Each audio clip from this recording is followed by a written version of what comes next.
Good evening, televiewers. You're welcome to Prime R, the first edition of the week. We are sorry for the very late start. We make machines and technology. At times they tend to play fast on us, actually changing our course of the day. But as the Englishman says, better late than never. So this evening, as planned, we're going to be looking at the Unitary Decentralized form of government versus federation. Which accordingly to our panelists is the best form for Cameroon, going by what actually exists and what some persons think. We are discussing this with our panelists. Some of them are available, others should still be on their way coming. Professor Mark Anthony is in the house. He is a Pan-Africanist, but is sitting in today as a Federalist. Good evening, welcome, Prof. Good evening, Leo. Good evening to my fellow panelists and to Cameroonians watching us this evening. It is a pleasure actually coming before you to discuss on this topic, which is very pertinent to the progress of our country in relation to the fact that we are a nation with multicultural background as well as multilingual background. Trying to solve the problems which we have will necessarily mean that we locate the very and most, in fact, effective system of governance or administration that will permit us to be able to accommodate the differences that we have. You know, diversity is one of those things that you can call Cameroonians to have. Cameroon is a diverse country, and for us to be able to handle the issues that concern us, we need a better system of government. Okay, we also are in the company this evening of Paddy Asanga, who is going to be participating from Hamburg in Germany. Good evening, Paddy. He is a militant of the Social Democratic Front, a party that believes in federation. So he's also sitting in as a federalist this evening. Good evening and welcome. Good evening, Leo. Good evening, Mark Anthony. Good evening, Dr. Our panelists will join. And when you put up a topic like this, you know, those of us who are militant of the Social Democratic Front and who have been clamoring for federation for a very long time, we want to come here and ask those who are in power why they think federation is not possible or is not feasible, why they first of all arrested people who talked about federation, and now they are permitting that debate on platforms like yours, and so on and so forth. So I am very, very glad to be part of your honorable invitees, and I will make sure that I hope that I will be up to the topic. Thank you for having me. We also are in the company of Dr. Gabila Fohtung, who is going to be talking from South Africa. He is a member of, Association of Federalist movements in Cameroon. They think that the best way forward or the best form of government that should serve Cameroon should be a federal structure. He is in that movement with the likes of Dr. Simon Munzu, Dr. Ben Aki, and a host of others, many of them in that group. Doctor, we're glad to have you. Thank you so much, Mr. Liu. Good evening to you.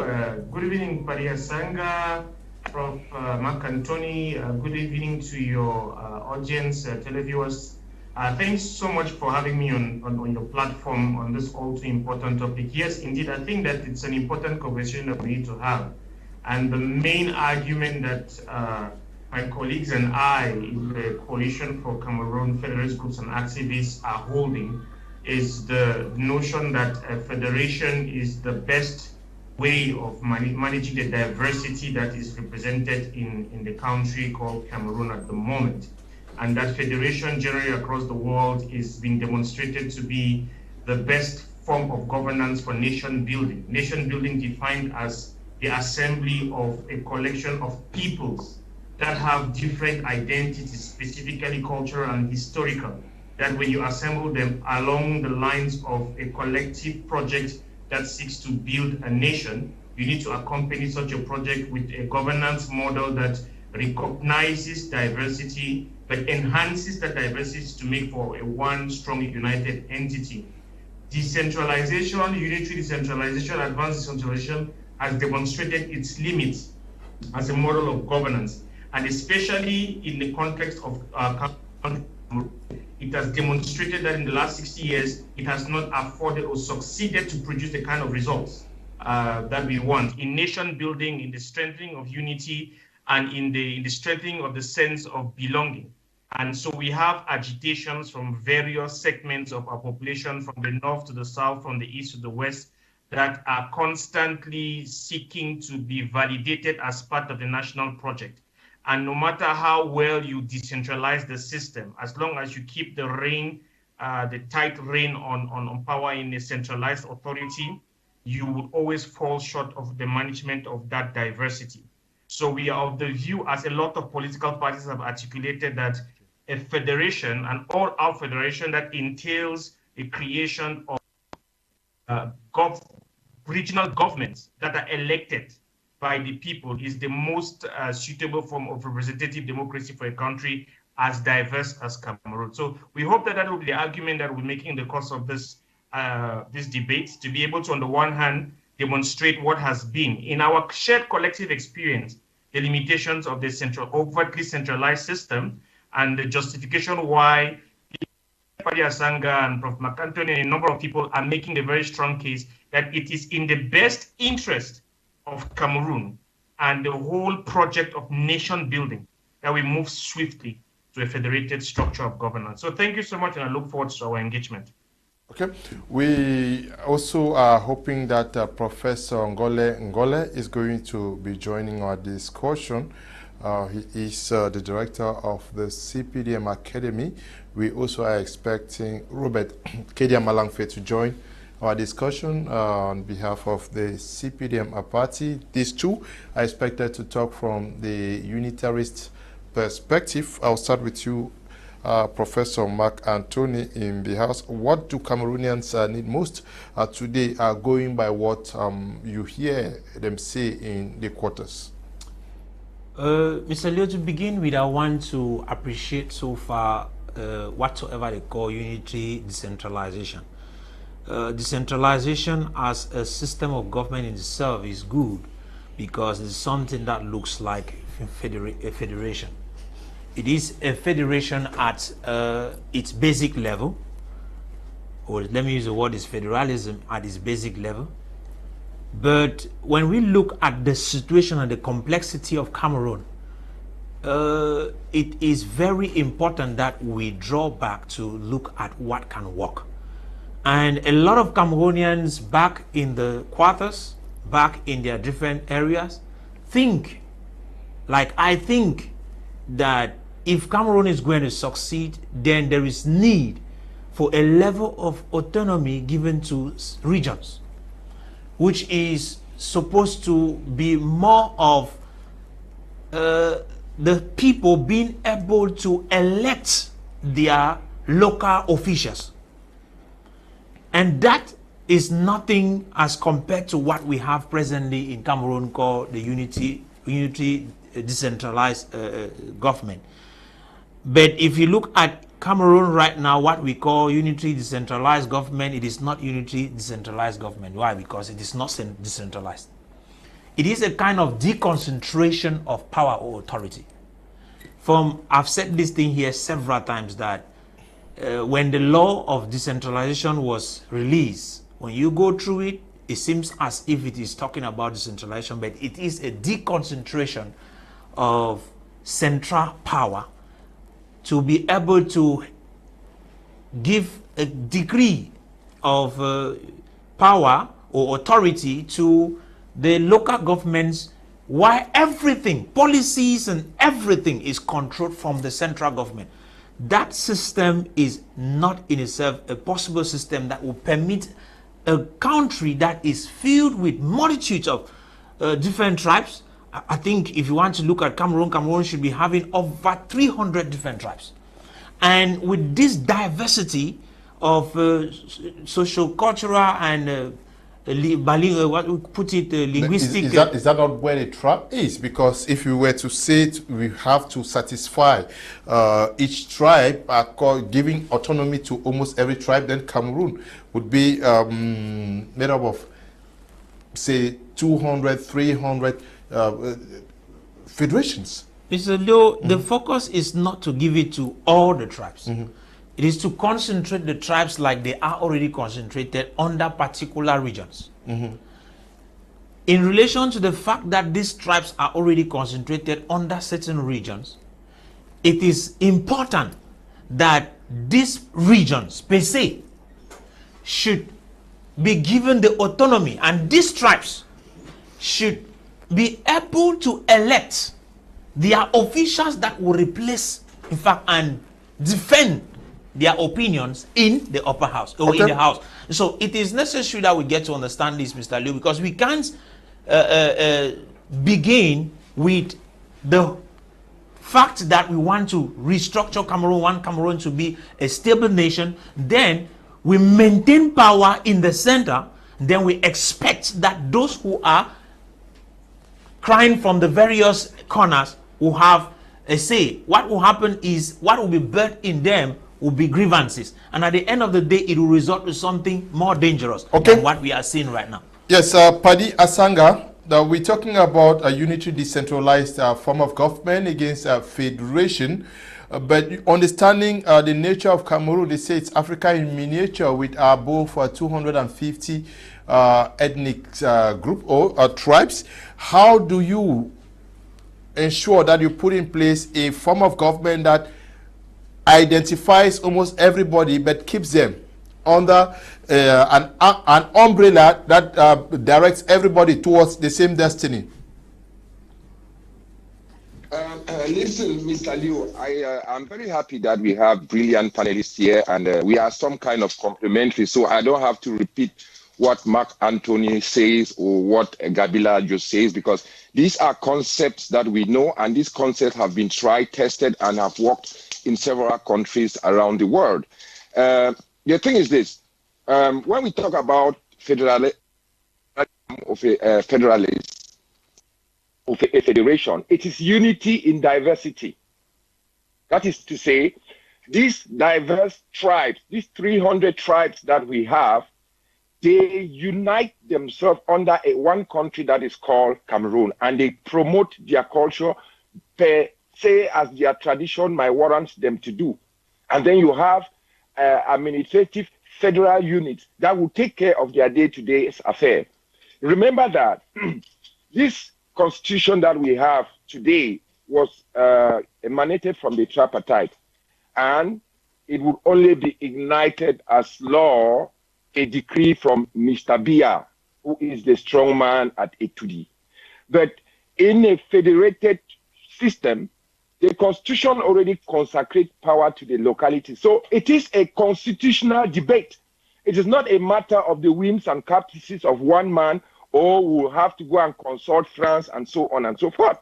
Remember that this constitution that we have is a copycat constitution that almost at least 14 countries in Africa have it.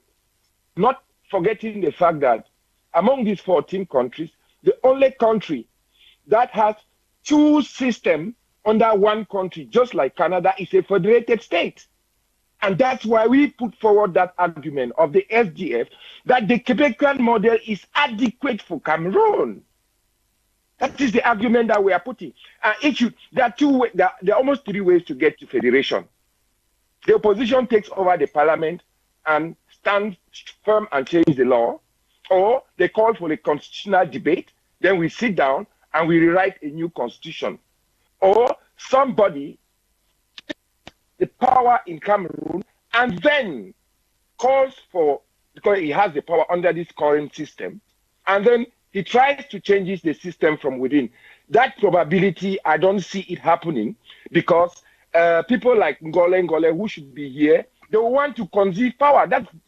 Automatically, their failed system disappears, and then you have new leadership that comes up and take charge of the ideas that they have fought and be fighting and are still fighting for.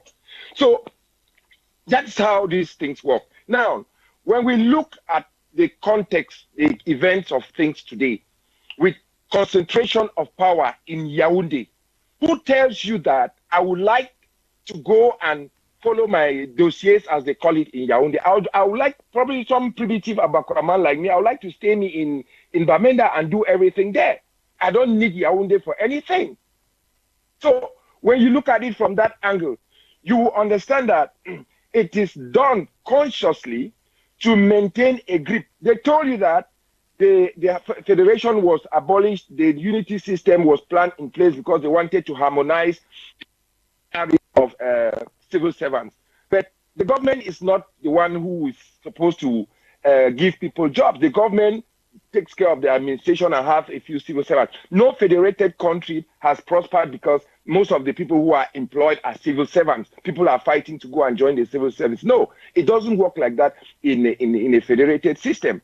In a federated system, every federal state has its MECU when it comes to rents, because the cost of living in one city is not the same as in the other city. So when you harmonize the salaries of 50 civil servants, somebody who earns 100,000 in Bafut, and he's living in his father's compound, or he's renting his 2-bedroom house for 20,000, you displace that person and go with that person to Douala. What becomes of it? So the other federated state, every federated state would have a MECU that is commensurate the rent and the cost of living. The cost of rent in Hamburg is not the same. For the same space, the same square meter, is not the same in Munich. It is not the same in Berlin. And that system only functions within a federated state. Now you have a unity state system where the government has all powers, has the budget, takes care of nothing, and let the people now throw the people in the hands of their landlords. And then you have this problem that we are having now. Some people grabbing other people's land because they want to be municipal. Some people come and grabbing people's property because they want to be hotel, and with the complicity. In a federated system, it doesn't work that way. And most of these decrees are signed from the Prime Minister's office. But in a federated system, the local people, the local councillors, even when it had to do with the villagers will come and sit and look at it, say, what are we reaping from this thing? They will not sit in Yaoundé and just send a Chinese to come and grab your father's grave and say they want to build a factory for whatsoever. So those are the concepts. Let's develop our conversation, Leo. Thank you. Okay. Dr. Gabila, Fohtung, what should be the driving force for a form of government? How do you put in place a federation like you are suggesting that is going to take into consideration the interests of the respective people of Cameroon, going by what we have today? Okay, seemingly Dr. Gabila is not there. The network. Okay, he's there. Yes, Doctor, did you get me? Yes, I did get you. Are you getting my response? Yes, just come on. Right on. Right. So I was saying that Paddy has already explained the question of the how within the current context. It's either we have an opposition that goes into parliament and then has the majority and change the laws from within, or the benevolence of the existing centralized authority decrease the establishment of a federation because they have that power. But I think to answer your question more specifically, Cameroon is already sort of delineated among regions that take into consideration sensitivities of cultural identities. So from that perspective, we do not have a challenge of capturing the 300, 400 odd tribes that there is already in existence in the country. So that wouldn't be the problem. The reason why we are pushing, or we think that it is the most suitable form of governance for Cameroon, is partly because of the nature and the challenges of the currently over-centralized system. Primarily because of the whole notion of the government, the decentralized authorities having to be accountable to a central authority versus being accountable to the people. A federation has a superior advantage of increasing participatory democracy and accountability at the level of the grassroots, because elected officials that derive their mandate from the people report to the people and therefore do manage with the consciousness that their performance is going to be the single indicator that is going to contribute to the renewal of mandate. Secondly, when these elected officials are drawn from their own people, there's a sense in which they have additional institutions of restraint built into their own communities that would prevent certain excesses. I'm speaking practically of the notion that, let's take, for example, in the grass field of the northwest region of Cameroon, we do have an enormous respect for our traditional authorities. So let's say if we operated in a federation where we had, for the sake of the argument, a Mankon man or a Bali man or myself elected as governor of the northwest region or premier of the northwest region, there are institutions of restraint that fit as additional mechanisms to influence my governance style. Besides the fact that I am going to have to renew my mandate by going back to the people, there is the fund and the traditional institutions from my village and from my community that I owe allegiance and respect to. The possibility that the person can call me up, the phone of my village can call me up and say that my son, the people are complaining, says that as a member of government that has responsibility over the people, I have built-in mechanisms of restraint within my community because I share certain values from that community. The people over whom I'm exercising governance are my brothers and my sisters. If I'm governor over the northwest region, Paddy is going to pick up the phone and say, Mr. Man, you are misfiring. Because there's that proximity. He's an Abaka boy like myself. You know, we grew up in Bamenda together. We walked the street of Commercial Avenue. I'm not a foreigner to him. I'm just one amongst equals that has been given a responsibility to take care of the resources on behalf of the people. So there's a higher level of governance.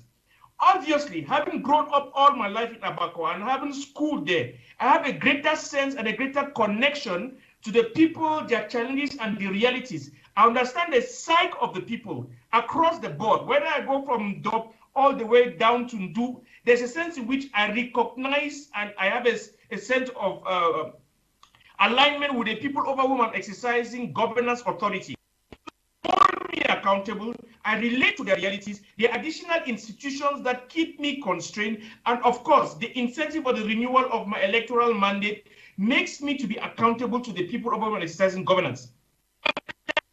My father's grave, my navel, my family compound, it's not far from the people over whom I'm exercising governance. When I come to family meetings, when I come to spaces where we have shared experiences, there are additional people that can look at me and say, my man, you are doing well or you're not doing well. As opposed to some person that is completely imported from a different context, that is totally alien to the area that is supposed to exercise governance authority, his sole allegiance is to the authority that appointed it. And so whether he's a good or a bad administrator or government official, it's irrelevant to how he maintains his power there. He serves at the pleasure of the appointing authority. That in itself has limitations in terms of the quality of governance and the quality of participatory democracy. Coming to the Cameroonian context, and this is something that we cannot ignore. Unfortunately, the over-centralization of power has come with very bad consequences. Consequences that have to do with the tribalization of the state and the promotion of patronage and nepotism. It has so lasted for such a long time that it has been normalized. There is no other country, almost no other country in the world, where you present the statistics of all the senior government ministers, all the senior government officials in key government departments, all the senior officials in the military, and in all strategic positions, exercising governance authority over a national territory made up of almost 300 odd tribes. And then you were going to have the domination of 1 or 2 or 3 key groupings in all these positions of authority. And this is the consequences of the over-centralization of power in Cameroon. Systematically managed through the entrance exams into strategic schools, systematically managed through appointment to state-owned corporations, systematically managed into when you sift through who gets to get into ENAM in School of Administration and Magistracy. You, by natural selection, determine who are going to be magistrates, who are going to be custom officials, who are going to be tax officials, who are going to be public administrators, who are going to be judges. You take care of the judicial, you take care of the financial, you take care of the security cluster. The same story with INAM. Now, when you run a system like that for 30, 40, 50 years, at the end of the day, you create a class society, an elitist society in which, while we are busy with a nation-building project, we turn around and we see that the question of public administration has almost been privatized and captured by a select few to the detriment of the majority. This is the kind of anomaly that we have normalized in Cameroon. And these are some of the problems that a federal system is going to build. It's not okay to get down into the Western province and have a majority of senior divisional officers and divisional officers and tax officials and government officials and military officials all coming from a particular region, which is not the Western region. Now you end up with an almost semi-colonial system in which the people of the West province feel like they are being systematically colonized by their black brothers. The only difference is that they are coming from a different region. And they coming from a different region is not a question of their competency in administration, but it's a sense of their allegiance not being to the people over whom they're exercising governance. That breeds tension in our society. It brings discontent. It brings all the agitations that we see, that we are experiencing in the country. And it is problematic. Now, we need to move to a system where we do, for the sake of the management of resources at the respective regions, confine and we're not saying that everybody should go back and work in his province of origin. No, that's not the point, because it's also going to compromise the national nation-building project.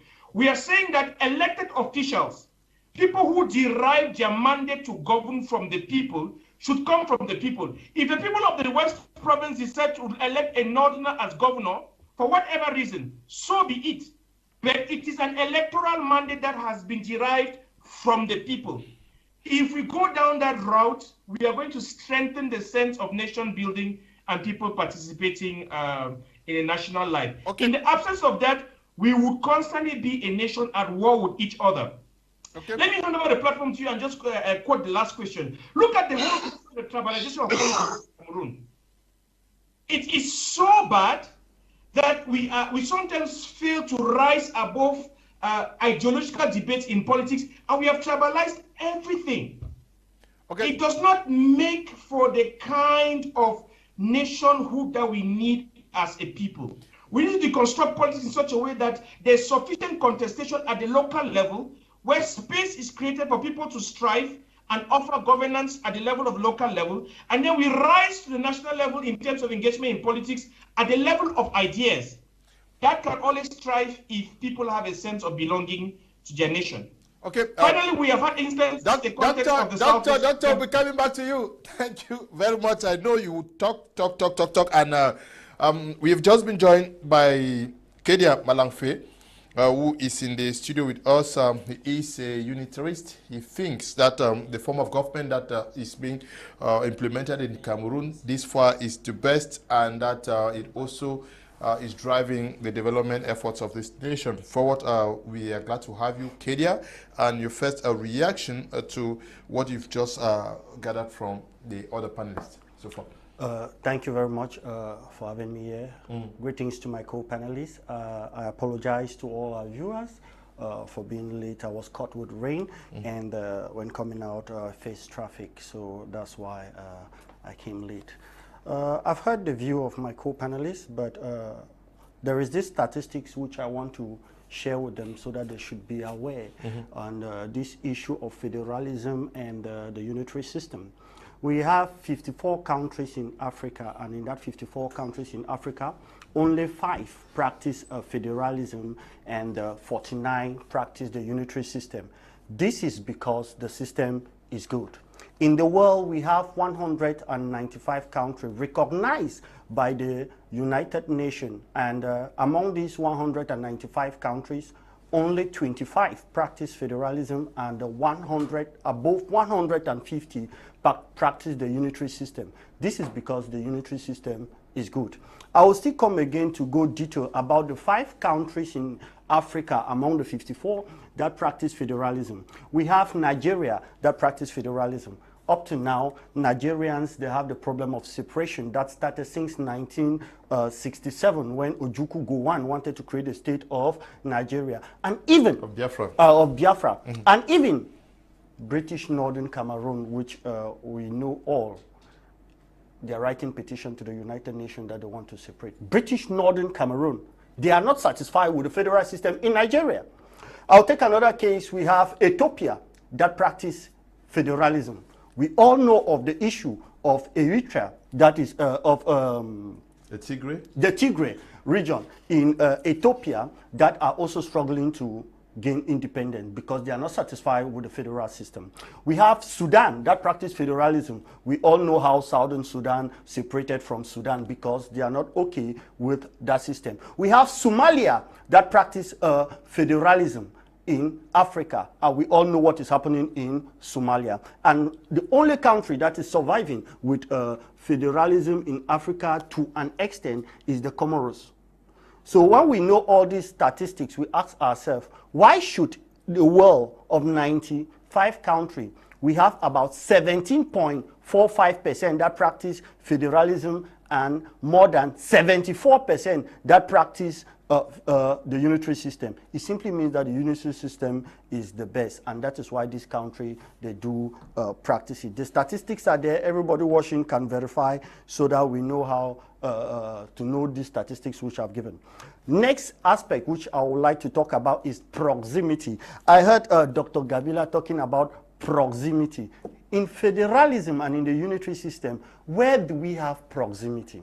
Now, in federal system, much powers is given to the governor. Let's take, for instance, the governor of Littoral. Do we think the governor of Littoral knows everywhere in Kam division? Does he know everywhere in the Sanaga Maritime? Does he know everywhere in the Konsamba division, Mongo division of Konsamba as headquarters? No, he does not.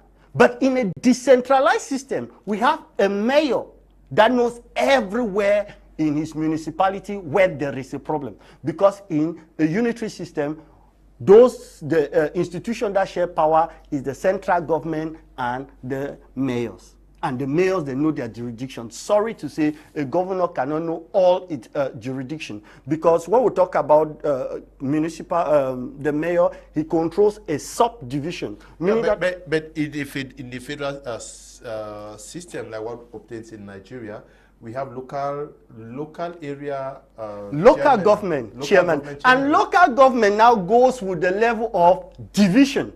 Like I've been at the Agege local government, I see how things work there. With the Korodun local government, I've seen how things work there. In Nigeria, they have the state.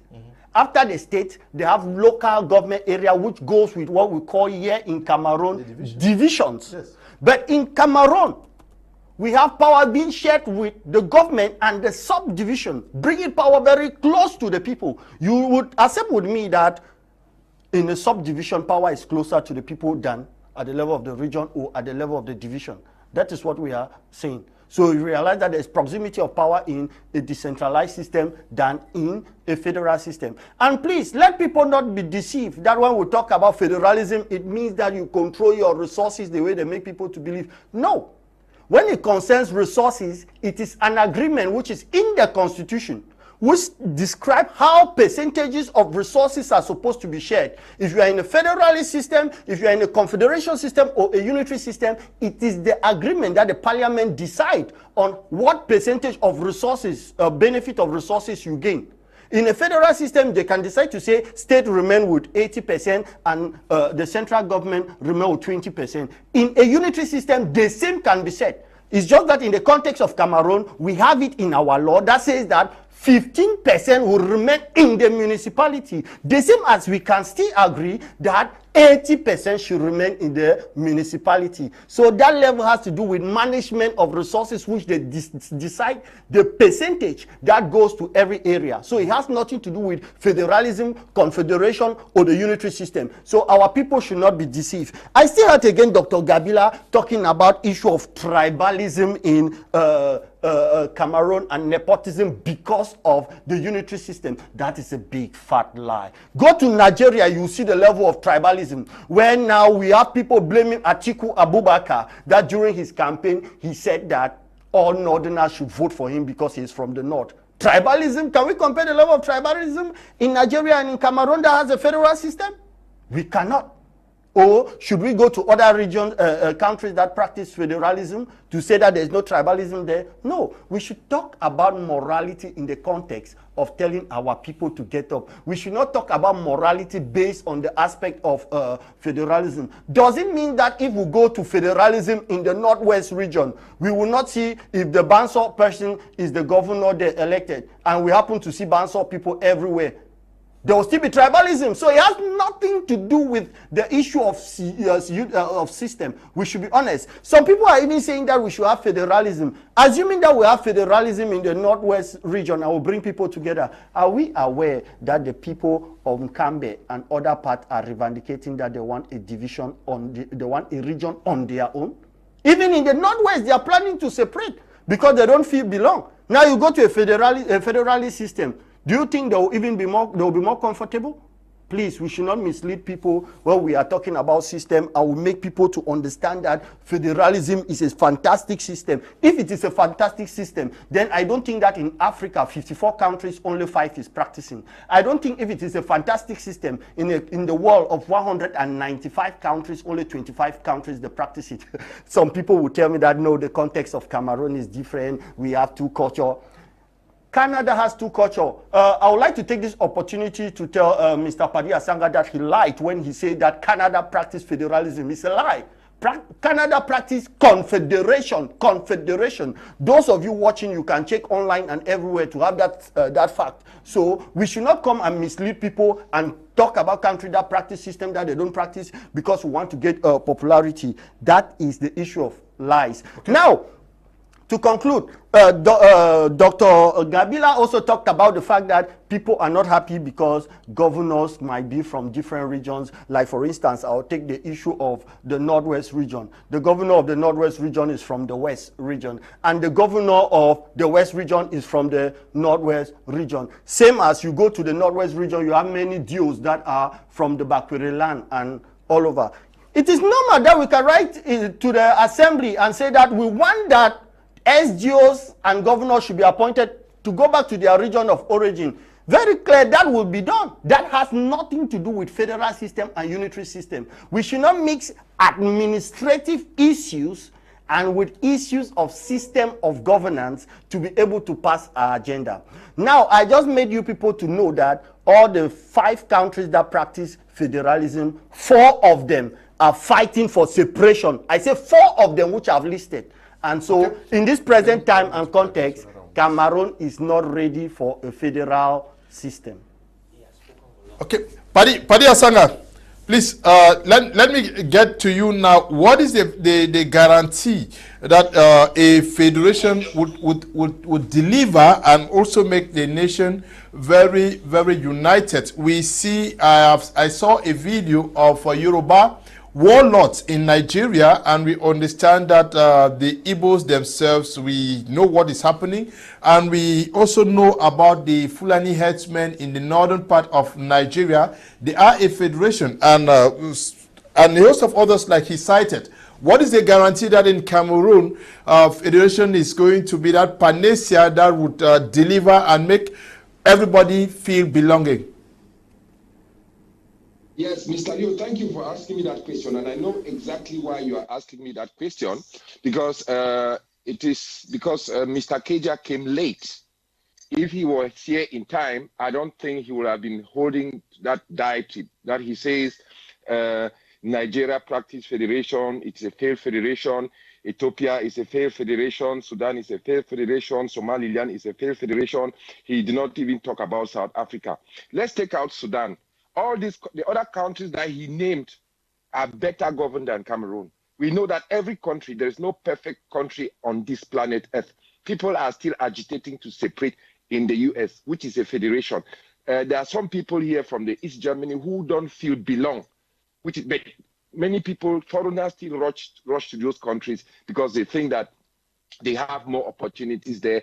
And in certain states, you have jobs opportunity, and certain states in federations, they have jobs opportunity that they cannot fulfill, which pushes people to migrate to those states. So when he's talking about federation is not going to give us the unity that it is desired, it's a fat lie. It is a fat lie. If you have an open system which is not based on appointments, you automatically create local administrators. And then when you go to a place like Bamenda or you go to a place like Douala, where they have their unique culture, this culture is taught in the university there. So much so that if you want to be an administrative officer, you come and put your portfolio, you say, oh, I have studied Sawa, I have studied Ngemba, I understand Mogamo, and I will be able to deliver even to that person who never went to school. So these are concepts that have worked in many, many countries, and especially developed countries. We should not be taking examples that have failed. And this is the mentality, this is the psyche of young people who are still believing in these old oligarchs who are holding grip on the power in the name of decentralized unity state. And I see Kedia more of a victim than a problem, because he has been confused and he thinks that someday he might be appointed for his services rendered to a political party that has the picture of somebody. That is the mindset of all these people who are unitarists. Because when Mr. Bia gives you power, people cannot challenge you. When you go into the Dio's office when there are land disputes and you want to agitate, vous connaissez à qui vous avez affaire? Moi, je suis envoyé par Yaoundé et moi, je prends les institutions seulement sur Yaoundé. When people are delocalized illegally from their land, you start hearing decrees from the Prime Minister's office and so on and so forth. People come and create villages without knowing the anthropology of those people and why those people have been living there, who actually first occupied the land. And you will not know that because you were a Jew, you went to a NAM and so on and so forth. All what we have today are administrative post-colonial units.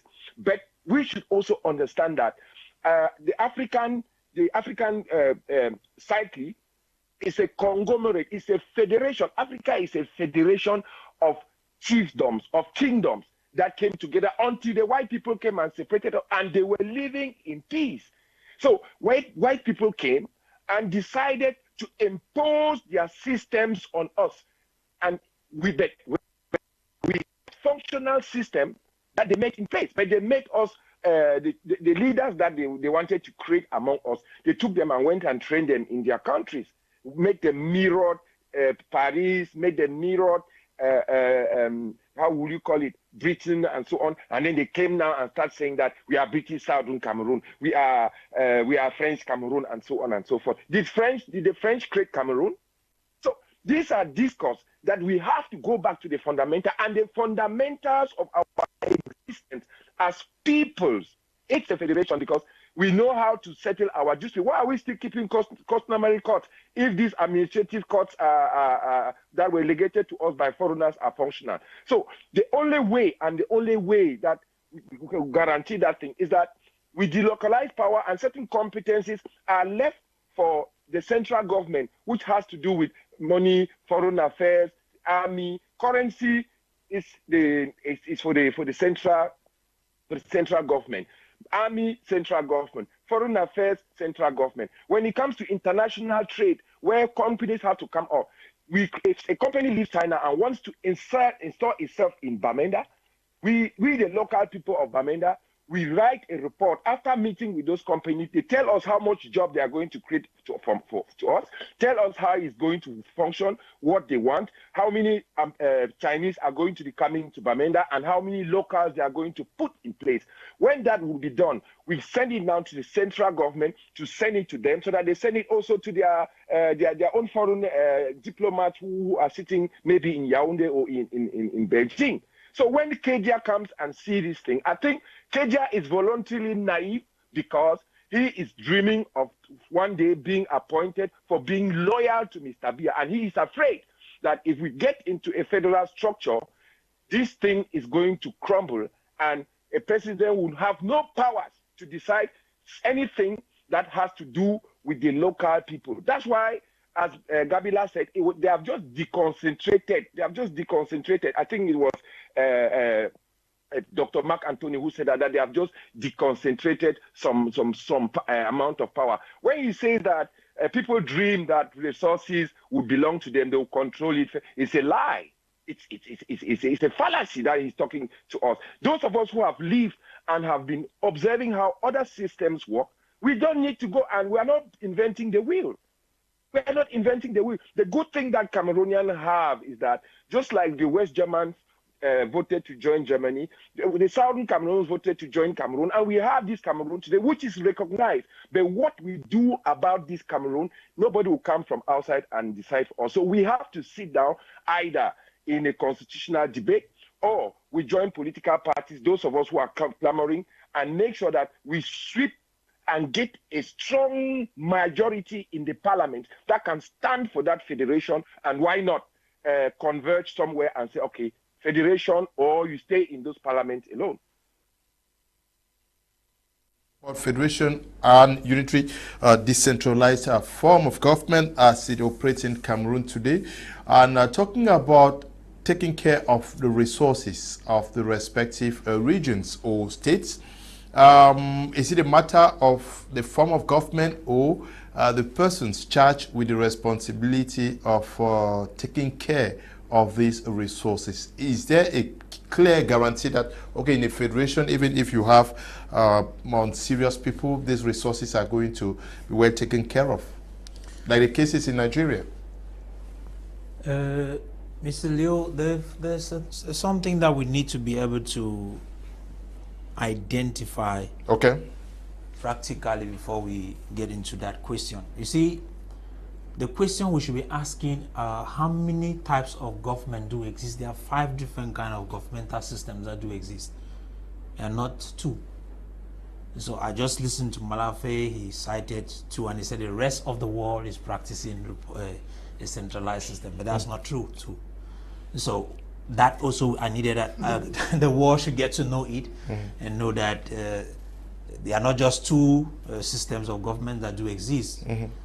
And going back to your question of is it the individual who manages the resources that is a problem, or is it the system? I'm sure that's the question. Or is it a system of government? I'm sure that's the question. Okay, if we have to look at it, we will say the individual matters a lot when it comes to managing the resources, as well as the system put in place to manage the resources.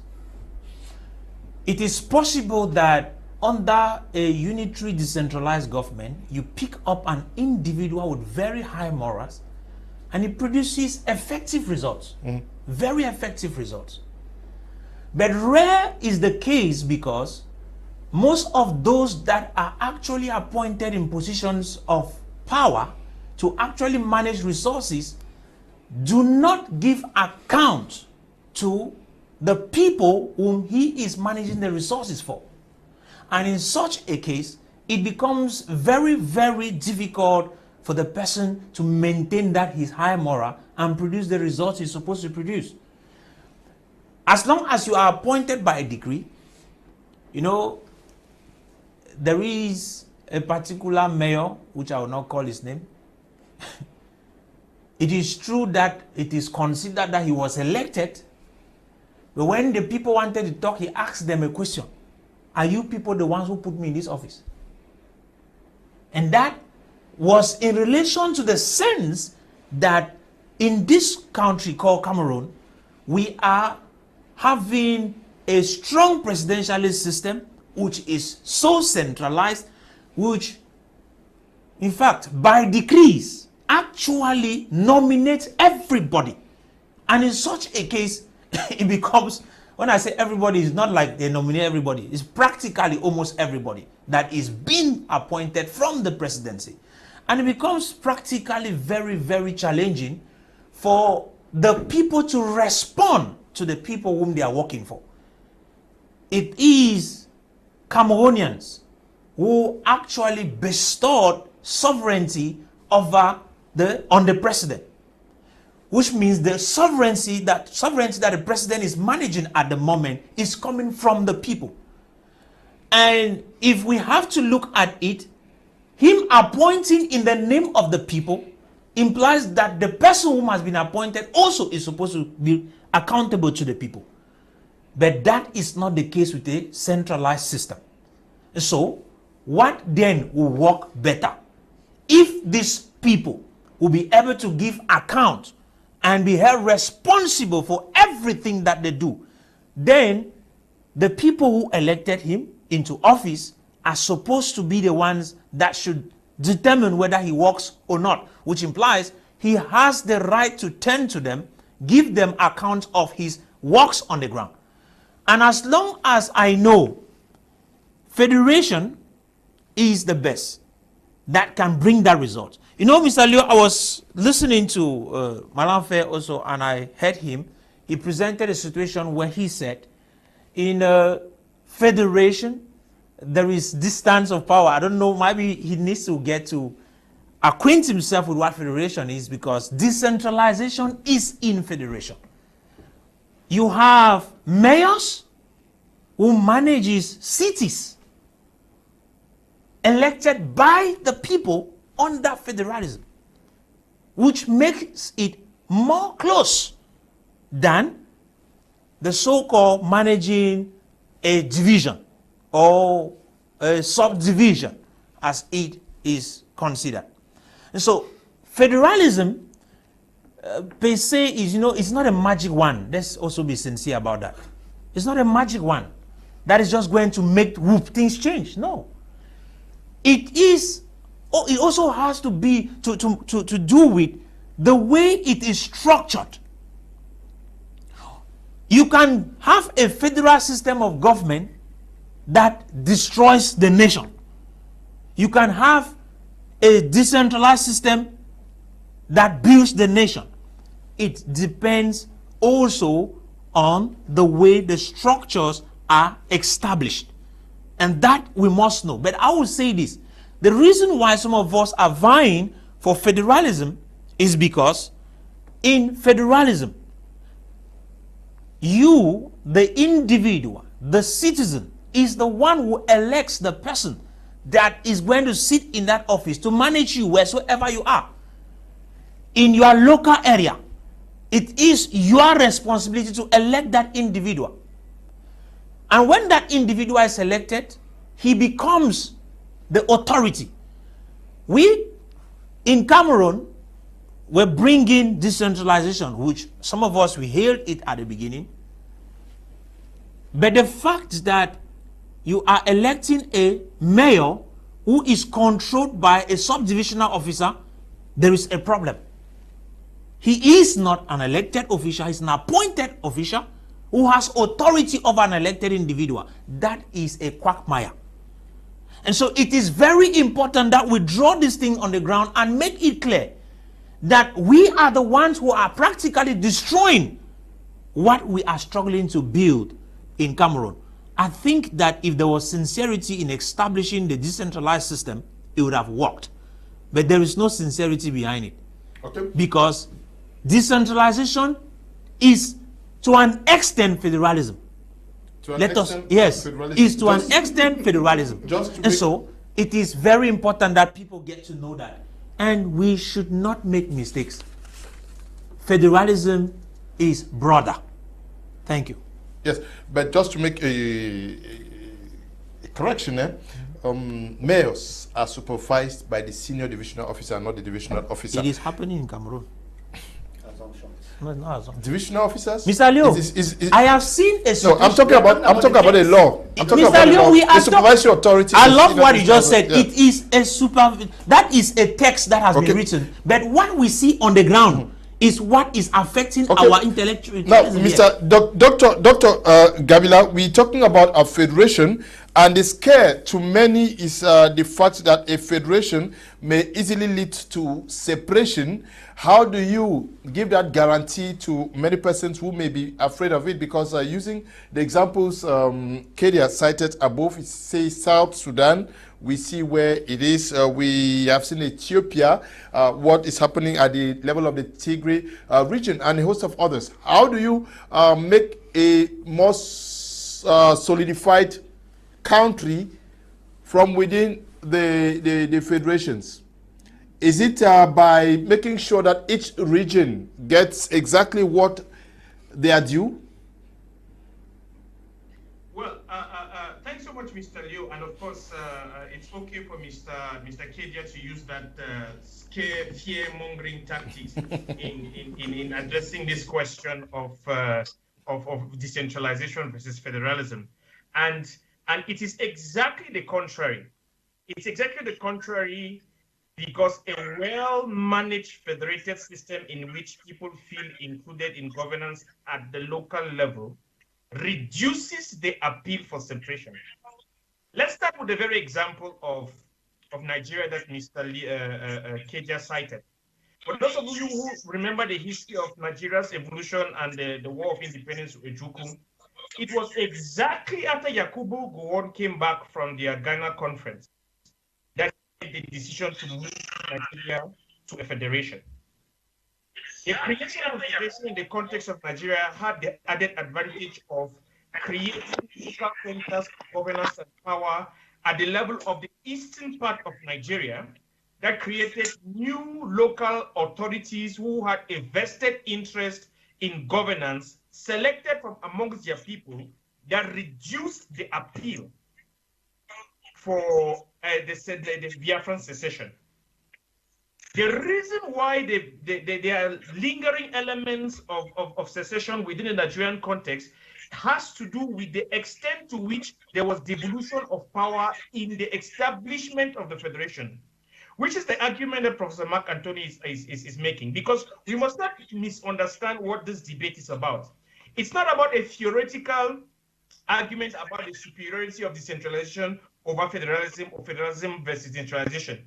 Nigeria is a federation, but the extent of administrative decentralization and political decentralization and fiscal decentralization that has occurred at the level of Nigeria strains the effectiveness of the functioning of the federation. South Africa is a unitary decentralized state that has superior levels of local government than the average federation, than the Nigerian federation. Because in the context of South Africa, there has been a complete decentralization of political authority, complete decentralization of administrative authority, complete decentralization of fiscal authority. Decentralization of political authority means that in the South African context, provinces elect their premiers and have local provincial governments whose responsibilities are protected within the constitution. They have attained superior levels of fiscal decentralization because provinces receive budgets from national government and have a significant amount of revenue collection ability that is applied for the management of provinces. So that is a theoretical example of a well-functioning, advanced unitary decentralized system where constitutional democracy works. And I insist on the fact of the superiority of constitutional democracy because South Africa is not a presidential system of government, as Cameroon is. South Africa is a constitutional democracy where there's a superiority of the rule of law and the strength of institutions, the separation of power between the judiciary and the legislative and the executive that makes it possible for such an advanced unitary decentralized system to function. It functions because they are courts that protect the law. It functions because it's enshrined in the constitutions. Unlike Cameroon, South Africa's unitary decentralized state is not left to the discretion of the president because it's not a presidential system. It's entrenched in law. The powers of the provincial government are entrenched in law. The revenue collection ability of the provincial government is entrenched in law. And so there is a theoretical functional unitary decentralized state that is functioning like a federation. And like Professor Mark Antony said, federation has elements of decentralization, and decentralization is a form of federation. So let's not get caught up with the theoretical arguments about which is a more superior model. We are speaking context. We're talking Cameroon. And this debate is about saying that looking at Cameroon for what it is, the presidential system of centralized power within the context of enormous diversity and the increasing agitation from various groupings, Cameroon, to save Cameroon, needs to move to a federation. Now, Mr. Kedia, and this is up and above the political argument, the advocation of his political party. We're talking about the future of the nation here. And I want to submit to Mr. Kedia and all those who think like him that the quickest way of advocating or encouraging the breakup of Cameroon is the maintenance of this centralized system. And the quickest way of protecting the unity of the state of Cameroon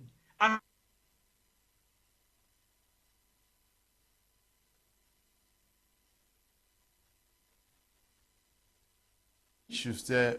Don't know whether he's back. If he's back, I'll let him complete his submission before we move to Kedia. But if he's, while we get connected, Kedia, we are looking at the situation, but many of the panelists. Okay, yes. And then? Yes. So I want to tell Mr. Kedia and all those who think like him that he is advocating for the factor that is going to produce the results contrary to what he's expecting. The strength of the Cameroonian Union, the future of a secured union, lies in a federated Cameroon, not in a unitary decentralized Cameroon. Because Cameroon is running a presidential system of government where the powers do not lie in the strength of the rule of law and the institutions, but sit to the discretion of the political authority that in our context is the president.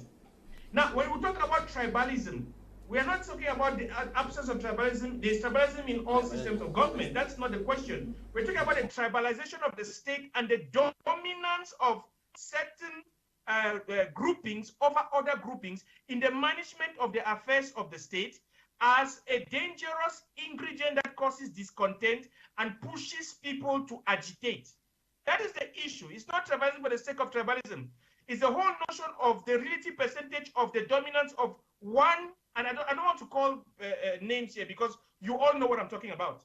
And so we are not here to point fingers, but we are essentially saying that if we want to strengthen the union, and if you want to protect the future of the nation and build the nation, we need to move to a federal system. Mr. Kedia needs to understand that federalism is not just a kind of governance. The critical component of a federation is the creation of government at the local level to capture the aspirations of specific groups, autonomous management of certain components of their affairs. It is not making the national government more efficient. That's not the objective. It's that there are aspirations for autonomy that are captured within pockets of our society that would best be represented not by appointed officials from a centralized government, but by a local government that is entrenched in the constitution, not left to the discretion of the presidential system, but protected by the constitution, wherein the appointed officials. So contrary to what he is saying, in a federal system, it's an elected governor knowing Douala or not knowing Douala, but that the office of the governor or the office of the premier of the federal region or the state is protected in law, and his duties are protected by law, and his resources and his budgetary allocation are protected by law. As far as the distribution of resources is concerned, it is also protected by law, so that neither the governorial authority that is elected can abuse of his powers, because there are legal institutions, systems in place, laws that have been documented in the constitution against which he can be held accountable by central and national government. Okay. In the same token, the person who is at the doctor, we're coming back to you. System, yeah, doctor, will come back. Abuse of the power. Okay. So it's a Doctor, I'll come back to you, shortly, Kedia. But do you understand also that this issue of representation keeps coming up, where those who are supposed to manage local activities, it is true that in a unitary decentralized form, we have governors who are appointed from Yaoundé. You have the senior divisional officers who are also appointed from Yaoundé. You have, anyway, by the President of the Republic who is in Yaoundé, the divisional officers also, and even at the level of representation, we have senators who are also appointed, who are representing respective regions. Do you also understand that the issue is about the people deciding who actually governs the affairs of their states or regions or provinces? You are 100% correct with your question. Now, it has nothing to do with the federal system or a unitary system. Okay. It is about appointment or nomination. There is a difference between appointment and there is a difference between nomination. But all is decided by the President of the Republic in all countries in the world. Now, for instance, in Nigeria, the President proposed 3 names and the Assembly choose from the 3 names he has proposed. They don't go anywhere. They choose from the 3 names he proposes. They call that nomination. Maybe my brothers want to talk about the fact that we should take nomination where the president proposes and the assembly decide, rather than the one that he appoints without it passing through the scrutiny of the House of Assembly. In Nigeria, Goodluck Jonathan appointed the president of INEC. And that man made election and Goodluck Jonathan lose that election. It's morality and not system of government. The way people believe that when you bring a system of government, everything will just change 100%. No, it's morality. When you are appointed, you do what you are supposed to do. When you are nominated, you do what you are supposed to do. But in all countries in the world, it is done through presidential decree. When I'm talking about at the level of regional governors, SDOs, and that is why I am telling you. You are talking about appointments of those heading institutions like Elekam. The Bilingualism Commission. That's not what we're talking about. I'm talking about, okay, fine. Let me go detail to what you're talking about, SDOs, DO, and the rest. Yes. The president appointed. Now, if we feel that they are supposed to be elected, it has nothing to do with federal system or unitary system. Okay. We do it in the law. We have the regional house. And we have the right to say we want that in the regional house, the president of the regional assembly should have powers more than the governor. It has nothing to do. It has nothing to do with federal system or unitary system. We should not mix things up. That is what even Mr. Paddy Asanga was saying. But to get to his point, he had to mix things up. No, we can still say today that the DO, we have that the governor of the Southwest region, for instance, is appointed. If today, let's take the situation of the Southwest region, Mr. Liu, and the governor that there is an election, and the governor that comes up there is from Manu Ondian, and he controls the region. What does it stop if the issue of fake villages still has to come up? It's the issue of morality. It's not the issue of federalism or unitary system, the way Paddy makes people to understand. If today we say governor elected in Southwest region and a Manu person is elected as governor there, and he decides that he wants to make fake chiefs in Fako, what will change? So we should not mix federal system, unitary system with morality. It has nothing to do. So we should not come and deceive people with certain things because we want to make a point. Because Paddy just even lied again when he said South Africa is a federal system, just because he wants to make a point. He first of all lied that Canada was a federal system when it's a confederation to make a point. He lied again that South Africa is a federal system just to make a point. No, it is a unitary system. And to Dr. Gabila, I am not talking about illusions. I am talking about facts. The 5 countries in Africa that are practicing federalism has war of separation. I still repeat it again. Ethiopia, you know it. Somalia, you know it. South Sudan, you know it. Nigeria, you know it. And the worst of them all is Nigeria you are talking about. Are you aware that there is a head of separatist leader warlord in the Yoruba land? Are you aware that there is a warlord Nnamdi Kanu of the Igbo land? And are you still aware that up Nigeria in the Adamawa state, part of British Northern Cameroon, they want to create their own state? So it's a total fiasco. Don't come here and you start to explain. What do you want to explain in Nigeria? What do you explain that? What will you explain in Sudan that are separated? What will you explain in Ethiopia and the rest? So we should not come and mislead people just because we want to make a fact. We should say the truth. It is not about the system form of state. It's about morality of the people. When you hear someone like Paddy Asanga say, I come to talk because I want to satisfy the president. No, Paddy. You yourself, if you are appointed, will you refuse? So don't go to that link, Paddy.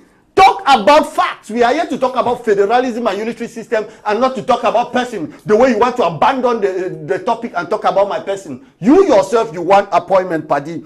And now, Paddy, let me go to your lane. If we even go to the federal system, it will give opportunity for many people because the federal system is first of all large. If we say 10 state federation, it means that we'll have 11 prime minister. The federal prime minister and all the states will have their prime minister and their state ministers, and that will even give more opportunity for some of us politicians, which I am one of. But is it the right system? I tell you, Paddy, that no. You mean Mr. Kum Leonard in Nigeria has a prime minister? They have governors. So why you can call governor, you can call prime minister. It's the same thing. Okay. Now, Mr. Prof. Mark Anthony here wanted to say that no, there are many systems. We should not be confused between types of government and forms of government. There are many forms, there are many types. And I repeat again my statistics. I said we have 150 countries in the world out of 95 that practice the unitary system. 25 practice federalism, and we are left with about 1920 because I said total of 95. So I recognize that fact. So we should not mix things up. I still say it here and now that the best system of government has to do with the unitary system, which we need to come together, support it, and build it. If you like, we can still go to the federalism. Also, sorry, I'm here to represent the unitary system, which I love so much. But sorry to say this, my party is loved by the people. And if we still have federalism, I bet you Atanganji will be governor of Northwest Region. So that one is not even something that you should come here and talk. Because even we go there, also the CPDM will still have our place because we are loved by the people. So we should talk about facts and we should not talk of emotion and things that do not actually relate with it. You asked Mr. Anthony about resources division and percentage. He turned around and he did not answer you because all of them, they know that federalism or unitary system, the resources, the percentage of the resources has nothing to do with those systems. It is a decision of the assembly, like in Cameroon. And in Cameroon, 15% have been allocated to the councillors. The same as we can say 180%. And in federalism, it's the same thing. So it's for the Cameroonian people to decide if they want it to be added or they want it to be reduced. So we should not mix these two things and come here to say that the unitary system is bad and the federal system is a panacea. When we look at the federal system in Africa, it's a total fiasco. And we come to make people believe that it is the best. Why? Just because there is a crisis. Okay, and certain people, Mr. Leo, let me finish this one. There is a crisis. And certain political parties, to gain cheap popularity, decided to dive to federalism when the creation of their political party, their manifesto did not have federalism, Mr. Leo. Okay. And lastly, finally, I will say this here. Separatists are pushing for federalism because they know that federalism is a gateway for independence. As I have stated, all the 5 countries in Africa that practice federalism. All of you viewers, go to Google, go everywhere you check. The 5 countries that practice federalism have problem of separation. So those tactics will not work. Okay. Now, Paddy Asanga, we are talking about the need for either federation or the Unitary Decentralized form like it obtains in Cameroon. Today, what do you think Cameroonians actually desire to live under? And we have political parties like the Social Democratic Front and others who have presented their political manifestos as going as to be worked under a federal structure, yet they have not captured power. If Cameroonians actually desire federation, why don't they plebiscite parties that are gunning for federation? Yes, Mr. Leo, you see, I actually chronometed the length of time that Kedia used to make his expose, and one of the key points he came up with, he was talking about morality. They say a fish starts getting corrupt from the head. And one of the reasons why people are agitating all over the place is because the person's name he mentioned at Asanga is not of good morality.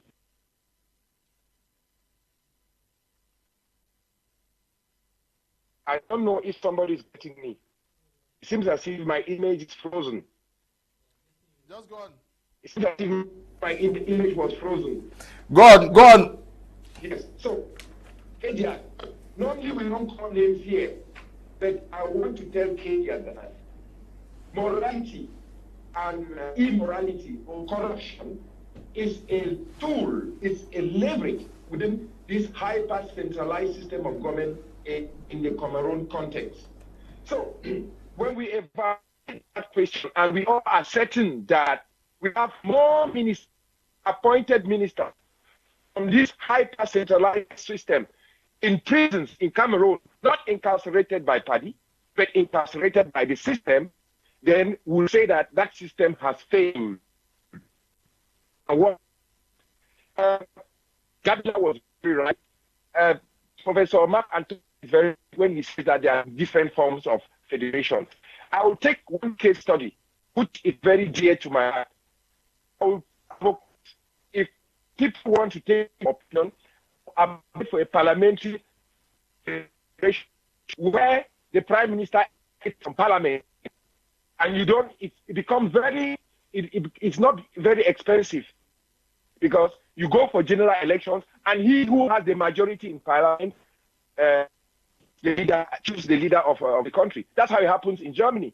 So when Kedia is coming to say certain things, he should be very, very careful. I think he should go back to his books and check exactly how some of these systems functions and what are the advantages of such a system. We should talk about the advantages of such a system. So before a minister who has no morality, who has been in prison, is pulled out of prison and appointed as a minister who has never had any elective mandate, gets that post of a minister, he must pass through the parliament and be vetted. They will look through his curriculum vitae. They will look through what we call here Führungszeugnis. That is to say, his casier judiciaire in French. But that is not done by within the system, the current system that we have today. So members of parliament, every minister who would have to, who will be appointed by whosoever is the president for whatever reason, would have to pass from the parliament, and certain ministers will even emanate from parliaments. And one of the reasons why corruption and there is a lot of immorality, a lot of people of low morals in Mr. Biya's government, it is because they would amass enough money, so much so that when they are no more there, they keep it for themselves. But if we go into that parliamentary system where ministers are vetted by parliament or they emanate from the parliament for whatever post, when they get sacked after their appointment, they still have their seat in parliament because they are alternating. So when he goes as a minister, he's serving the nation, his alternate sits in and continues his job. And if he's fired from his job, he still has the mandate. Or if he goes, at that time, he owes no allegiance to that person who appoints him because he emanates from the parliament and his mandate is from the people, not from the person who appoints him. They are merely appointing him because he is a technocrat in his own domain. That is how federation works. I would like to tell my friend Kedia to go and look at the German system. Let's talk about the advantages of the federal system. You see, the federated countries or the federated states you would deconject this number of ministers that we have. How many ministers do we have in Cameroon? We have all these ministers because everything is controlled from Yaoundé. But within a federated system, the educational system must not be from Yaoundé. The health system must not be from Yaoundé. Commerce must not be from Yaoundé. You have partners with certain states. So you decongest the ministerial post, the amount of ministerial positions that the president has to vote, has to appoint people from.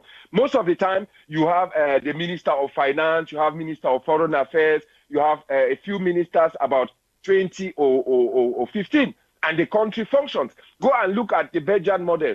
The Belgian model is functioning well. It is also a kind of federation, and they went for 2 years without a prime minister or whatever they call it in Belgium. That's how you build up system. You don't come here and try to sell something that is not sellable anymore. It doesn't work.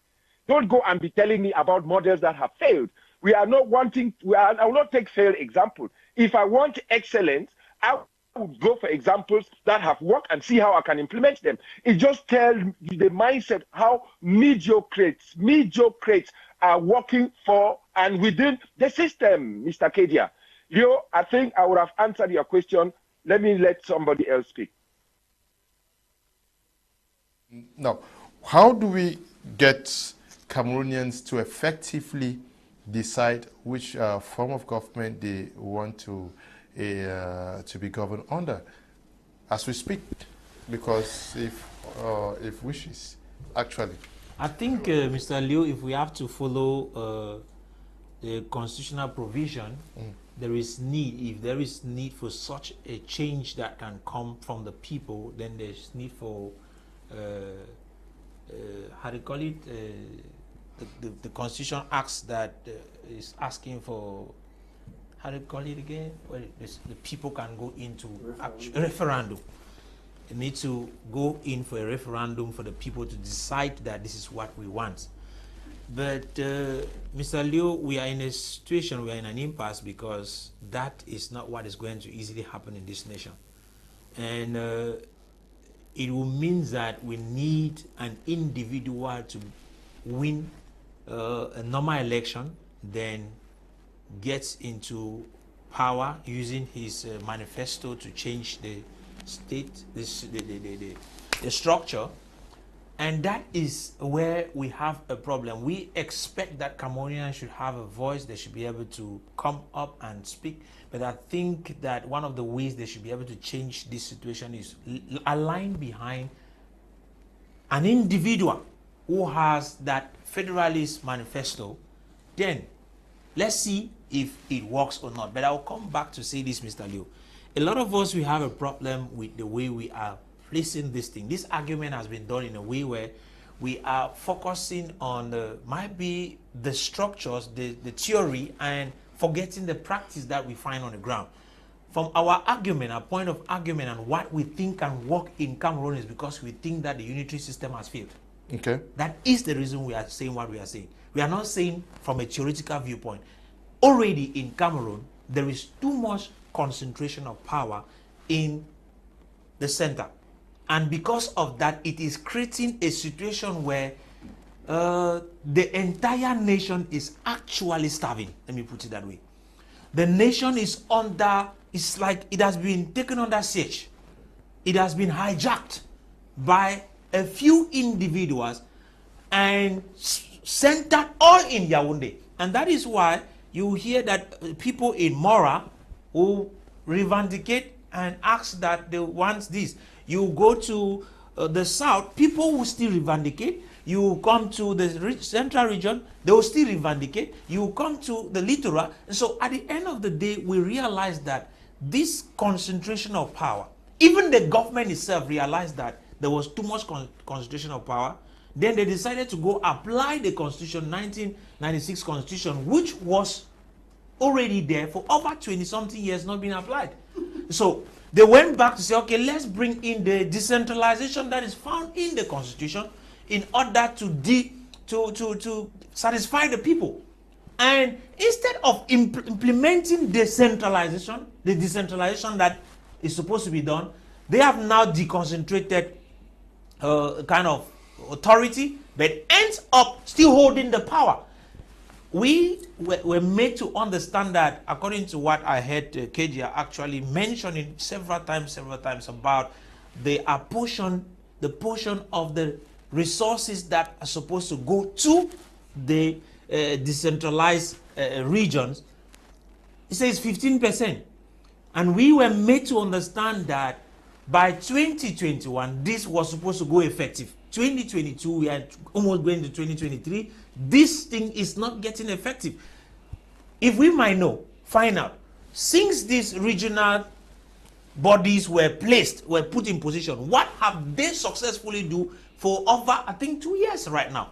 What have they been able to do? Do they have the power to execute this so-called stuff? No. Why? Because the power is held in Yaoundé. There are some ministers who will not allow a regional governor, a regional president, I beg your pardon, to do anything.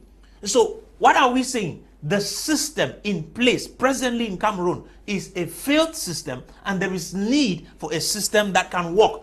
You know, we might have focused our attention on saying that federation is because we think that with federation, the people have the authority, also the opportunity to elect those that will be governing them immediately.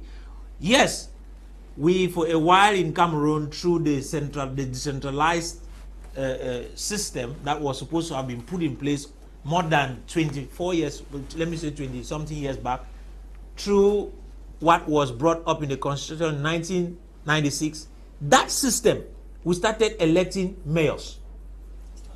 That was supposed to be good, but look at it. We are in an impasse where you have mayors, and at the same time, they are appointed DOs who have to control what they do, and it becomes problematic. At the same time, we have regional presidents, we have governors. Who is deceiving who here? There is a problem that needs to be solved. Let me follow Kedia and say, okay, maybe the centralized system, the decentralized system is supposed to be the best one. But where is it working in Cameroon so far? No, it's not. It's not. So, what can we do? Mr. Leo, I will tell you, if we need to go to that place where we allow the people to speak, every Cameroonian will go to that referendum, if we have to follow it, and tell you we want to manage ourselves. And that will mean they will go for a federal system. Okay. Now, Dr. Gabila, you are a member of a movement of federalists operating across the world. How, according to you, how do we get those structures or movements fronting federation to take the center stage so that they can effectively implement what you people are advocating for? Sorry, Mr. Leo, I didn't get you. Just please repeat the question again. I'm saying that you are part of a movement that wants to see Cameroon managed under a federal structure. How do you want this to be done? How do you intend achieving this so that a platform that actually carries federation as its manifesto effectively takes power and gives Cameroonians the federation you are fronting? Okay, I think that it's first of all by having this debate, having the conversation that we currently are having, in order to conscientize Cameroonians to the notion that a federation is a superior system of governance, making the case. So the knowledge generation, the awareness creation, the strengthening the argument according to which the centralized system has failed us and is failing us and has brought us to where we are. So there's a process of educating, strengthening the arms and the hands of political parties that are advocating for federalism to be able to mainstream this conversation and make it become a part and a parcel of the national dialogue. Obviously, for us to transition into a federal system, we would have to ultimately have a constitutional conference kind of a conversation. And obviously, this would have to go through well-established democratic processes that speak to the process of transition from the unitary states to a federal state. So I don't want to talk about the mechanisms. How do we intend to accomplish that? Mainstream the conversation. Let Cameroonians understand that this is to the best interest of national unity. Let Cameroonians understand that this is the best interest of nation building. It's from a well-managed federal Cameroon than from the status quo, because federalism is in its in offering to Cameroon in so many ways.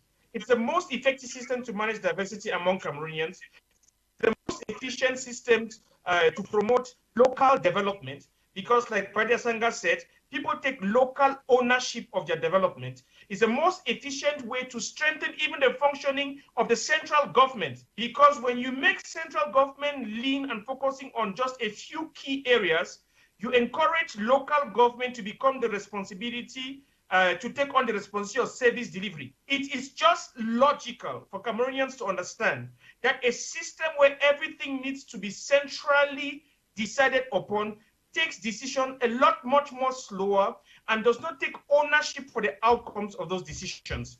It speaks to logic to say that reduce the responsibility of the national government to a few more strategic areas of national interest and nation building, and confide the responsibility of service delivery to local government elected by the people, that because the people that they will be accountable to the people, the government would have the responsibility of service delivery taken care of at the local level, while it focuses on major strategic issues. When I speak of service delivery, I'm speaking about issues of infrastructure development, education, health, agriculture, tourism, promotion of the local economic development, unleashing the potential of local economic development. It becomes the responsibility of local authorities to create local farm-to-market roads. It becomes the responsibility of local authorities to create local marketing boards to carry the agricultural products of their locality, not only to the national market, but to regional markets and to global markets. If you confide such a responsibility, commensurate political authority and resources to local authorities, national government can focus on more strategic issues of industrialization, of trade, and of commerce, of strategic diplomatic relations. It is just a division of level that makes for more efficient use of the existing resources, instead of concentrating all the power in the system of one Superman. And especially within the context of the establishment of the Third Republic, the world has moved. Cameroon needs to move with the movement of the world. We cannot be reasonably expecting the replication of a system that was necessary for a specific season and hope to create another Superman that we are going to look up to, that will have all the answers to all the questions, including the road that's not grading in front of my grandfather's village, in grandfather's compound in Bali. That is not supposed to be the responsibility of regional roads and the responsibilities of local roads and the responsibilities of a hospital and the responsibilities of a university and a school. Everything we are looking to the head of state. Then we create a clocked up system at the top where when so much power is concentrated at the top, it makes for patronage, and because concentrate power in that manner, the room for abuse is inevitable. Deconcentrate some of that power and confide it into local authorities. Let them take responsibility of the service delivery components of governance. It encourages good governance because it makes those who are elected to be accountable to the people for the day-to-day issues of their life, to the bread and butter issues. It makes for political competition among local government and regional government entities, because there is contestation, you have the reason to set up your city and your region in such a way that you attract tourists, you attract investment. It is your responsibility, if you take the resources allocated by central government and you use to build school for your people. Your people will hold you accountable. Not this instance where people sit in the hinterlands of, I don't know, in Mulundu or in the far place of Ndu, and they're blaming some invisible authority sitting all the way in Yaoundé for the state and the nation. Their centralized system has a lot of limitations. The federated system that okay, doctor, let's take a break. I'm coming back to you. Local economy. Doctor, let's take a short break. I'm coming right back. Let's take this short break, please. Okay.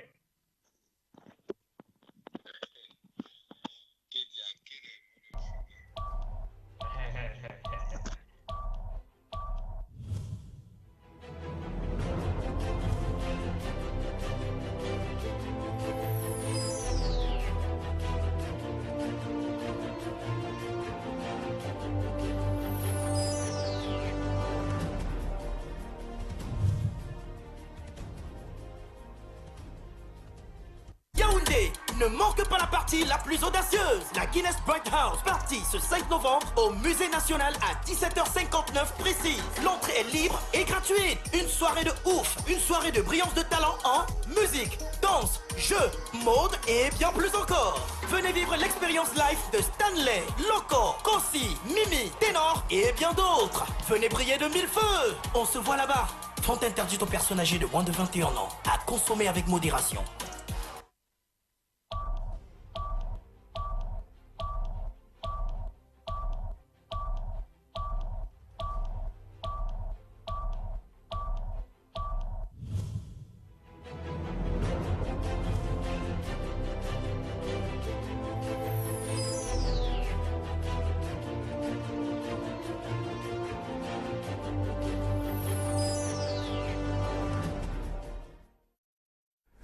Okay, we were going to listen to you end. Dr. Gabila, can you end because we are almost done with time? Can you just end? 2 minutes.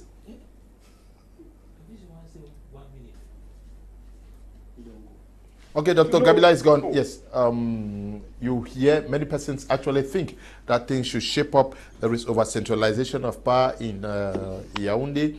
There is an issue of representation at the local levels where persons are appointed and not necessarily elected. Do you think things need to shake up a bit even within the Unitary Decentralized system that operates today? Oh, very correct. And that is why we move from a unitary system of Mr. Amadou Aidjo, and President Paul Biya said the people need to grab more power. And in 1996, we went to a decentralized system, and now we are on effective accelerated decentralization. Thank you very much. You know this fact. So that is what is being practiced, and we are moving along with our people. We will not follow those that want federalism for the agenda, because the 5 countries in Africa that practice it are in total chaos. We will support the government. We will bring all our views and ensure that we bring investors, like Dr. Gabila was saying. He talked about we need a marketing board. We need all our West African, Cameroon Bank and the rest. He forgot that we had all these things during federalism and it collapsed. Even Professor Ngole said it here, that it was the federal system that the governor there removed money from the West Cameroon Bank and bought car for KNDP members, and the West Cameroon Bank collapsed under the federal system. We should blame, people of those areas should blame themselves and not come and say that, well, we'll go to federalism, we will have all these things. When we have federalism, it collapsed. And the facts are there. Everybody here knows the honest perspective of Dr. Ngole. So we should not go to those perspectives. Mayors are there. They have the powers. They'll bring the investors. As we have seen their collaboration with international organizations and the government. I'll go back to Mr. Paddy Asanga. When Paddy Asanga said that we need to go to federalism because in UK, when a parliamentarian is appointed as prime minister, and when he loses that position, he comes back as prime minister. Then he come back as parliamentarian. Then you realize that Paddy is confused. We are talking about type of government. Paddy is talking about form of government. In form of government, we have the presidential system, the parliamentary system, the semi-presidential system, and the monarch system.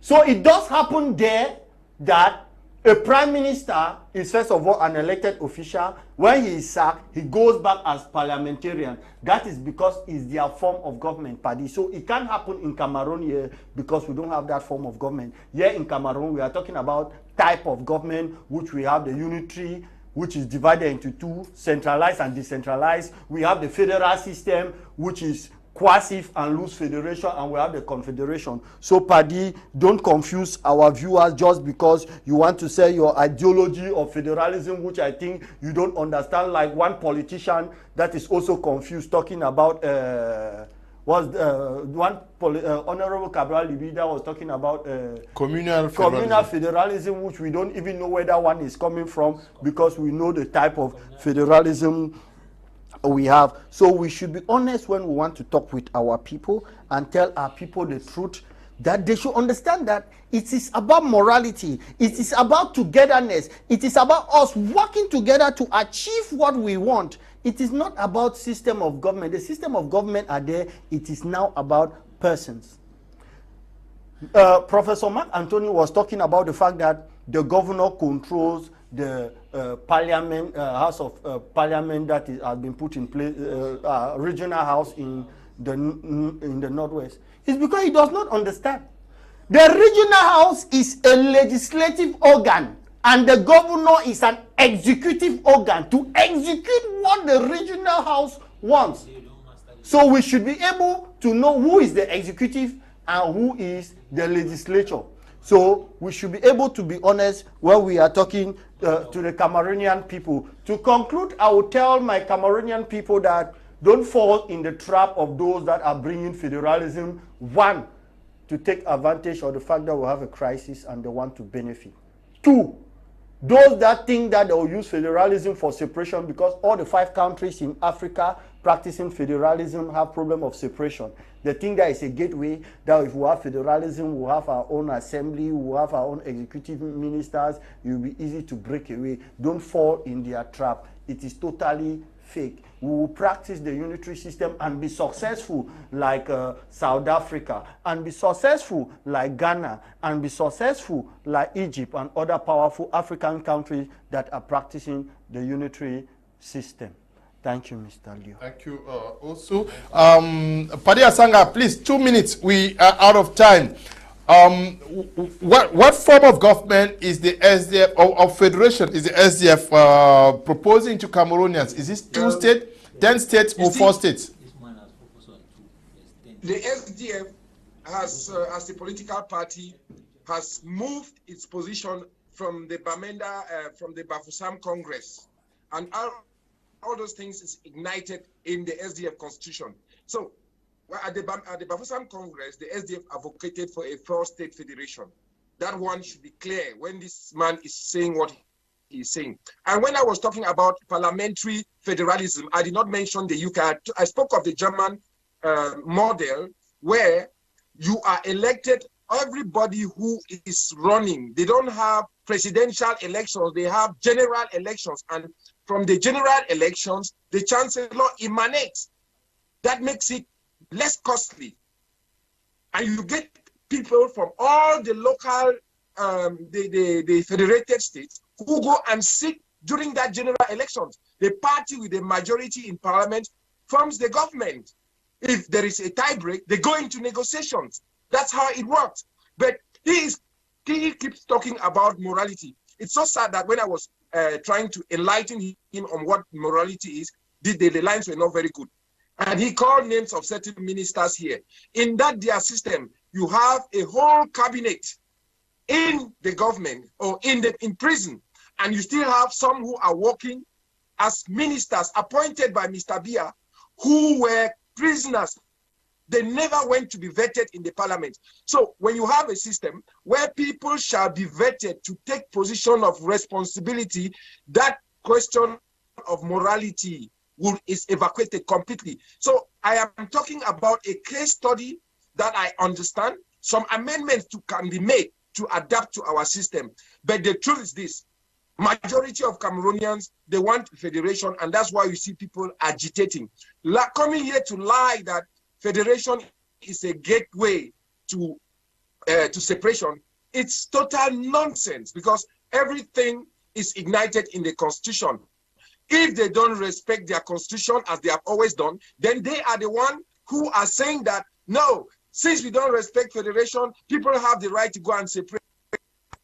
That all those countries they will be separated one day. The last error that was committed for countries to break was in the South Sudan issue, and that thing was by evangelicals who were living in the US. It was a religious issue, not a language issue. It's never going to be possible to break any country in this world because of language. So Mr. Kedia should understand that and go and do his research.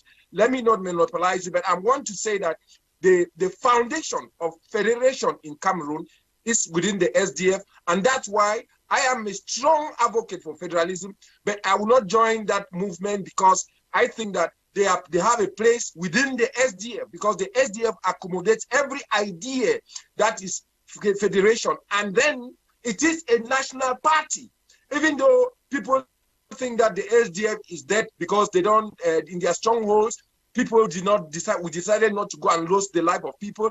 SDF has proven it, and SDF is the only party that will guarantee that national unity in a federation that we are talking about. So Kedia should not panic. If he thinks that he would become obsolete in a federated system, no, come. We'll make you a municipal councillor, we'll give you posts, we'll invest you people to become whatever you want to be. You are a very young, dynamic man. Stop wasting your time. Cameroonians have moved on from that failed hyper-centralized system to something else, and which is a federation.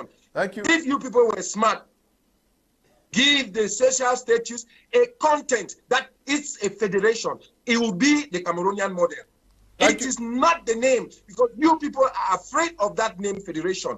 But if you had those people who were taking those decisions after we made all the memorandums, they gave a satisfactory content, we'll not be having this debate today. The nomenclature is not very important, but the content and the way it's structured, Paddy, I said 2 forward. minutes. Thank you. Yes, thank you very much, Paddy. You are a federalist? In this case, yes, I am. The reason why 2 state, 10 state. You see, I've never actually advocated for any number of states. I just wish Cameroon can be federal. But at the moment, I think that considering the state of things, every region should have the capacity to manage its region as a state. So implying that the present 10 regions should become 10 states if possible.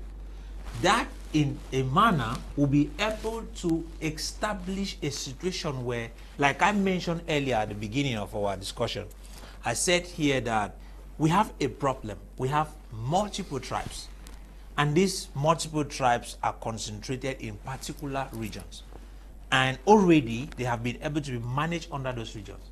If they can give them the capacity to manage their affairs, elect those that manages them, then it will be different. We are sitting in the littoral, we take somebody from the north, sends to the littoral to manage Douala 4, who does not have mastery of Douala 4. Let somebody from Douala manage Douala 4. Let somebody from might be Manui manage Manu. So it becomes easy to handle those things. So I think that under a federal system, that particular opportunity will be given to the citizens to be able to take decisions over who manages their affairs. It's very important. So federalism, for me, is better. Prof, thank you. Thank you very much, Mr. Leo. Okay. Paddy Asanga, thank you for coming. Okay, Paddy is gone. Thank you. Dr. Gabila, if you are still there, thank you for coming today. Yes, I am. Yeah, thank you very much for coming.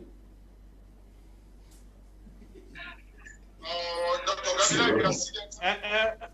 Mr. Leo, can you get me? Yes, we can get you. I'm still here. Yeah. For coming.